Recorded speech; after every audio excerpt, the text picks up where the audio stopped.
Hello student, welcome to a class. हम F I B Com first semester का MCQ series कर रहे हैं। इसमें आज जो हम स्टार्ट कर रहे हैं एमसीक्यूज ऑन डिपार्टमेंटल अकाउंट, जिसका हम पार्ट 1 कर रहे हैं, थियरी पार्ट करेंगे। इसका नेक्स्ट वीडियो में हम प्रैक्टिकल सम जो सॉल्व करके आपको एमसीक्यूज करना है वो करेंगे। एमसीक्यूज डिपार्टमेंटल पे आज हम बना रहे हैं। इसके पहले हमने इन्वेंट्रीज पे बनाया था, मैन्युफैक्चरिंग अकाउंट पे बनाया था, और accounting standard 1, accounting standard 2, accounting standard 9, इस पे भी एमसीक्यूज बने। यहाँ देखो आई बटन है, वहां चेक करें। आज डिपार्टमेंटल अकाउंट के एमसीक्यूज करते हैं, तो चलते हैं हम लोग हमारे एमसीक्यूज की तरफ। बच्चों, क्वेश्चन ये आपके सामने है, मगर क्वेश्चन एमसीक्यूज करने से पहले आप प्रैक्टिकल सम डिपार्टमेंटल के करेंगे तो आपको एमसीक्यूज आसान होगा। यहाँ तो आई बटन आएगा और नीचे डिस्क्रिप्शन में भी लिंक है डिपार्टमेंटल अकाउंट के प्रैक्टिकल सम्स के, तो वहां से आप सॉल्व करेंगे तो आपको एमसीक्यूज आसान होगा। तो क्वेश्चन 1 बोलता है lighting is allocated on the basis of dash of each department, यानी लाइटिंग का जो भी एक्सपेंस होगा वो एलोकेट यानी डिस्ट्रीब्यूट करेंगे आप कौन से बेसिस के ऊपर। तो लाइटिंग यानी जो पॉइंट होता है, इलेक्ट्रिक पॉइंट होता है, उसके ऊपर होगा, यानी आपका आंसर रहा ए, नंबर ऑफ पॉइंट्स। फिर सेकेंड है power is allocated on the basis of dash each department. Power ये भी इलेक्ट्रिसिटी है, मगर ये हैवी इलेक्ट्रिसिटी है। पावर किसके लिए यूज होता है? मशीनरी वगैरह के लिए।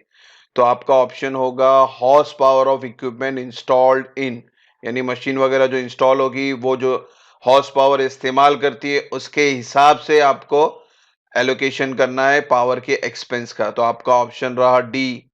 थर्ड क्वेश्चन है value of asset in each department is use on the basis of allocation of dash. तो एसेट्स का जो वैल्यूएशन होता है वो डिपार्टमेंट वाइज होता है। तो जो एक्सपेंस आपको डिस्ट्रीब्यूट करना है वो कैसे डिस्ट्रीब्यूट करेंगे? एक तो बच्चों को डेप्रिशिएशन आता है, ये आपको एसेट्स का इस्तेमाल के ऊपर होगा कि भाई कौन से डिपार्टमेंट में कितना यूज हो रहा है। उसी तरह से रिपेयर है, रिपेयर का भी वही फंडा है कि भाई कौन से डिपार्टमेंट में वो एसेट कितना यूज हो रहा है। तो आपका ऑप्शन डेप्रिशिएशन भी है और रिपेयर्स भी है। तो यहाँ पे नीचे ऑप्शन दिया है सी, बोथ ए एंड बी। तो आपका ऑप्शन रहा आंसर सी। अब चलते हैं नेक्स्ट क्वेश्चन की तरफ। तो क्वेश्चन 4 बोलता है number of worker in each department is not use on the basis of allocation of dash, यानी नंबर ऑफ वर्कर का जो डिस्ट्रीब्यूशन होता है डिपार्टमेंट वाइज किस पे यूज नहीं करते, कौन सा बेसिस पे यूज नहीं करते? स्टाफ वेलफेयर, स्टाफ यानी यहाँ पे नंबर ऑफ वर्कर ही आगे, ये इस पे होता है। कॉस्ट ऑफ कैंटीन, यहाँ पे जो वर्कर जाके खाना खाते हैं इस पे भी होता है। कॉस्ट ऑफ पर्सनल डिपार्टमेंट, ये भी नंबर ऑफ वर्कर पे है। हाँ, कैरेज आउटवर्ड, ये सेलिंग के लिए यूज होता है, सेलिंग एक्सपेंस के ऊपर यूज होता है। यानी ये वाला आंसर आपका सही है कि इसके ऊपर आप नंबर ऑफ वर्कर को डिस्ट्रीब्यूट नहीं करते हैं। तो आपका आंसर रहा बी। फिर फिफ्थ बोलता है सेल ऑफ ईच डिपार्टमेंट में be used on the basis of allocation to different department for. तो सेल्स का जो डिस्ट्रीब्यूशन होता है वो कौन से डिपार्टमेंट वाइज करते हैं हम लोग? सेलिंग एंड डिस्ट्रीब्यूशन एक्सपेंस, ये भी सेल्स पे होता है। एडवर्टाइजिंग, ये भी सेल्स पे होता है। तो आपका ऑप्शन रहा सी, जाके उन्होंने बोला है बोथ ए एंड बी, तो ऑप्शन रहा सी। 6 बोलता है रेंट एंड रेट्स आर अपोर्शनेट, यानी एलोकेशन यानी डिस्ट्रीब्यूट यानी रेशियो में कैसा डिवाइड करेंगे आप? To different department on the basis of dash. तो रेंट एंड रेट्स किसके ऊपर डिपेंड करता है बच्चों? देखो एरिया के ऊपर, भाड़ा वगैरह हम देते हैं ना, वो एरिया के ऊपर होता है। तो फ्लोर एरिया ऑक्यूपाइड, तो आपका आंसर रहा ए। बच्चों ये सारी थियरी मैंने प्रैक्टिकल सम में पूरा एक्सप्लेन किया था कि कौन सा एक्सपेंस किस कौन से रेशियो में डिस्ट्रीब्यूट करना होता है आपको। तो प्लीज वापस से बोलूं, आपका डिपार्टमेंटल का जो प्रैक्टिकल सम है उसका जो पहला वीडियो है इंट्रोडक्शन का, उसमें सारे इंफॉर्मेशन दिए हुए, तो वो आप पढ़ेंगे तो आपके लिए एमसीक्यूज बहुत आसान होगा। ठीक है, अब चलते हैं क्वेश्चन नंबर 7 की तरफ। द टर्नओवर रेशियो यानी sales ratio is use in department account for the allocation of dash. तो सेल्स रेशियो कौन से एक्सपेंस में यूज होता है? इनकम टैक्स, ये तो पर्सनल है। डेप्रीशिएशन, ये एसेट्स के लिए। तो बैड डेट, बैड डेट के लिए यूज होगा, क्योंकि बैड डेट क्या है बच्चों? आपका सेलिंग एक्सपेंसेस एंड लॉसेस है। इरिकवरेबल अमाउंट फ्रॉम डेटर, जो आप डेटर को माल बेचते हो और उसका पैसा नहीं आता है तो उसे हम बैड डेट कहते हैं। यानी सेल्स वर्ड आ रहा है यहाँ पे, इसीलिए टर्नओवर रेशियो किस पे यूज करेंगे आप? बैड डेट पे, यानी आंसर आपका बी। 8 बोलता है provision for unrealised profit with respect to stock when transfer or affected at a price is to be charge to. तो बच्चों ये provision for unrealised profit with respect to stock, stock के बारे में बात कर रहा है, अनरिलीज प्रॉफिट का, when transfer affected at transfer price is to be charge to. Department trading account पे भी नहीं है, डिपार्टमेंट पीएनएल पे भी नहीं है, आइदर ए बी ये भी नहीं है। इसके लिए आप अलग से general profit and loss account बनाते हैं, तो वहां पे इसकी स्पेशल एंट्री जाती है। तो बहुत सारी जनरल प्रॉफिट एंड लॉस की बहुत सारी एंट्रियां मैंने थियरी में बताई थी, जिसके लिए आपको प्रैक्टिकल सम का वीडियो देखना पड़ेगा, तो वहां पे को पता चलेगा आपको। ये एंट्री जाएगी आपकी जनरल प्रॉफिट एंड लॉस, यानी आंसर रहा डी। 9 बोलता है which of the following is not debited to general PNL account. तो जनरल पीएनएल अकाउंट में कौन सी एंट्री नहीं आती है? तो इसके अंदर ऑडिट फीस जनरल पीएनएल की एंट्री है, इंटरेस्ट ऑन लोन ये भी जनरल पीएनएल की एंट्री है, पावर एंड फ्यूल ये डिपार्टमेंटल ट्रेडिंग अकाउंट में जाता है, यानी ये एलोकेशन नहीं जाता है जनरल पीएनएल में। तो आपका ऑप्शन रहा सी। तो फिर से बोल रहा हूं आपको, थियरी देखें, आपको पीएनएल में क्या आता है, ट्रेडिंग में क्या आता है, जनरल पीएनएल में क्या आता है, उसके लिए आप पूरा थियरी देखेंगे, जो प्रैक्टिकल सम में मिलेगा तो आपको पूरा आइडिया समझ में आएगा। अब चलते हैं क्वेश्चन नंबर 10 की तरफ। Which of the following is not allocated on the sales ratio, यानी सेल्स रेशो पे कौन सा एंट्री डिस्ट्रीब्यूट नहीं होती? एडवर्टाइजमेंट सेल्स से है, बैड डेट ये तो पहले ही बताया सेल्स रेशो पे होता है, कमीशन ऑन सेल्स सेल्स ही है, कैरेज इनवर्ड ये आपका ट्रेडिंग अकाउंट एंट्री है जो फैक्ट्री से रिलेट करती है, तो ये परचेज रेशो पे डिपेंड करता है कैरेज इनवर्ड, यानी ये आंसर सही है आपका डी। 11 बोलता है which of the following is not debited to departmental PNL account. Departmental PNL account में कौन सी एंट्री डेबिट नहीं होती है? तो कैरेज आउटवर्ड सेलिंग एक्सपेंस है, पीएनएल में जाता है, सैलरी ये भी, ऑफिशियल एक्सपेंस है ये भी पीएनएल में जाता है, रेंट एंड रेट्स ये भी पीएनएल एंट्री है, कमीशन रिसीव्ड ये पीएनएल है, मगर ये पीएनएल अकाउंट में क्रेडिट साइड आता है बच्चों, और इनका आंसर क्या था? डेबिट। तो ये ए बी और सी डेबिट एंट्री है, तो बचा डी। तो commission received PNL account credit entry, तो आपका आंसर रहा डी।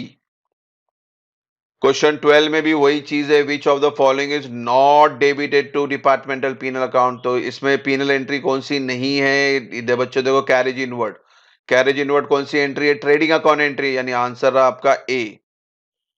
अब चलते हैं क्वेश्चन 13 की तरफ। Following entry pass in departmental trading account means department A to department B, ये कौन सी एंट्री है जो आप ट्रेडिंग अकाउंट में पास करते हो? क्यों पास करते हो? डिपार्टमेंट ए डेबिट करते हो, डिपार्टमेंट बी क्रेडिट करते हो। तो ऑप्शन है department A send goods and department B receive goods, गलत है।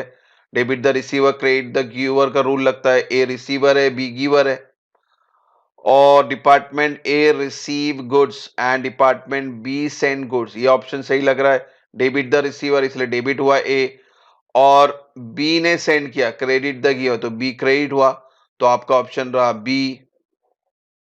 क्वेश्चन 14 बोलता है which of the following is not divided in the ratio of number of employ.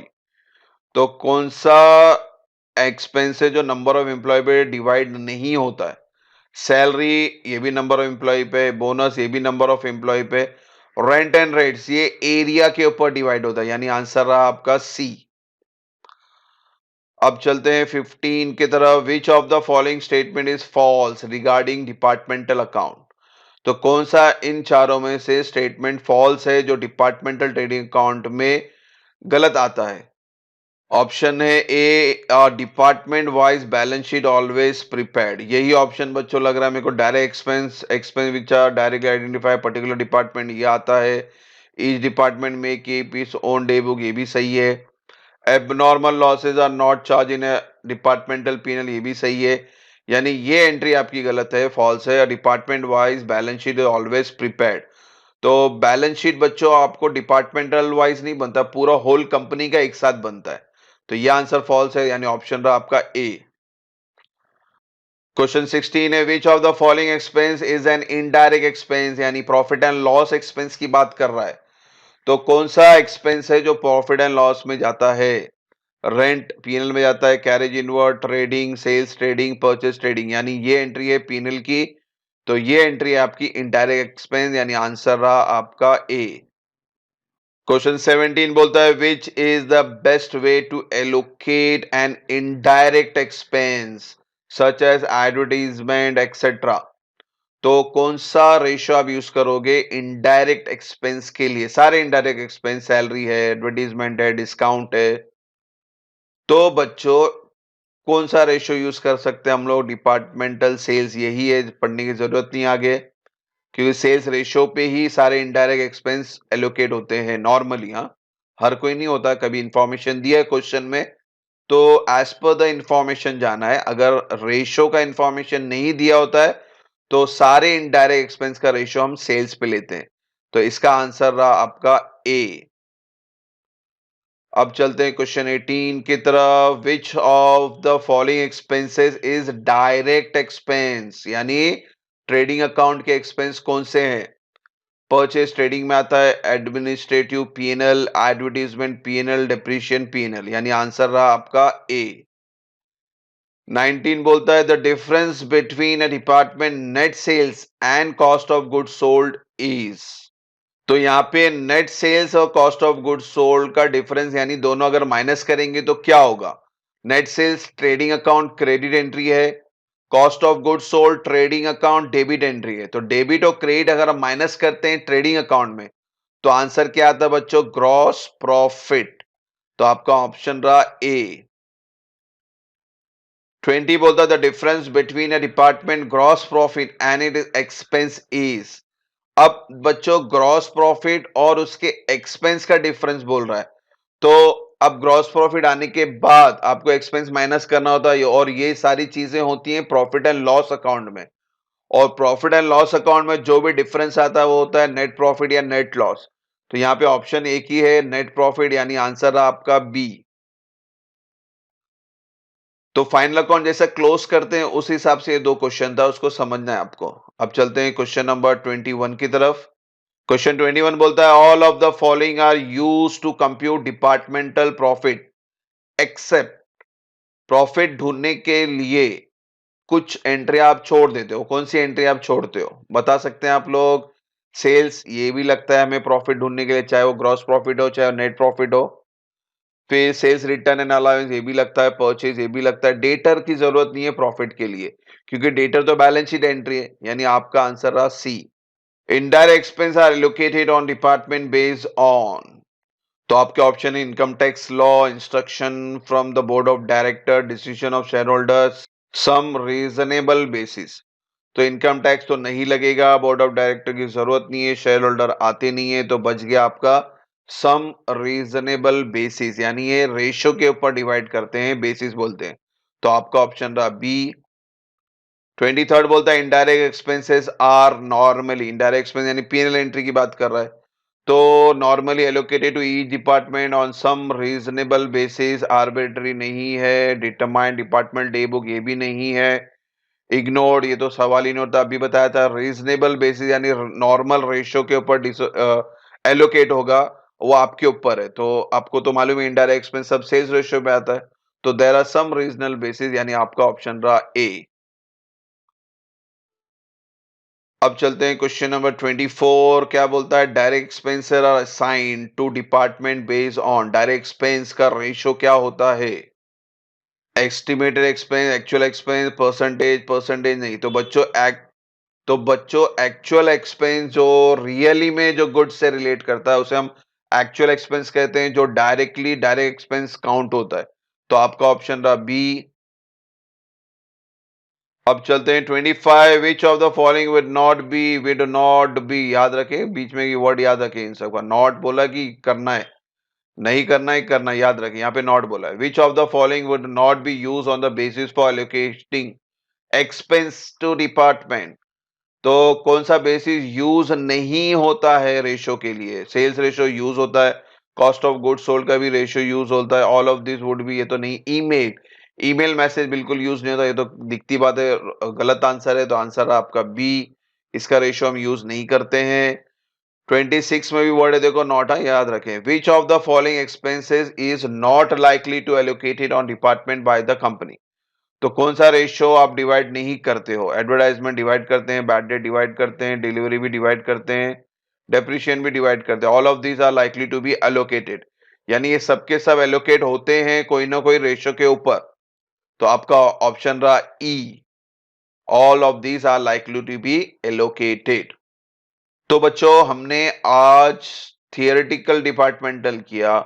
इंशाल्लाह नेक्स्ट वीडियो में हम प्रैक्टिकल डिपार्टमेंटल करेंगे, यानी कि आपको कुछ सम दिए जाएंगे, सॉल्व करके आपको तुरंत एक आंसर निकालना है और वो एमसीक्यूज टाइप में आते हैं। तो उसका वीडियो नेक्स्ट वीडियो बनाएंगे हम लोग इंशाल्लाह। यहां तक कोई डाउट ना हो। Hope so. Thank you for watching the video. God bless you.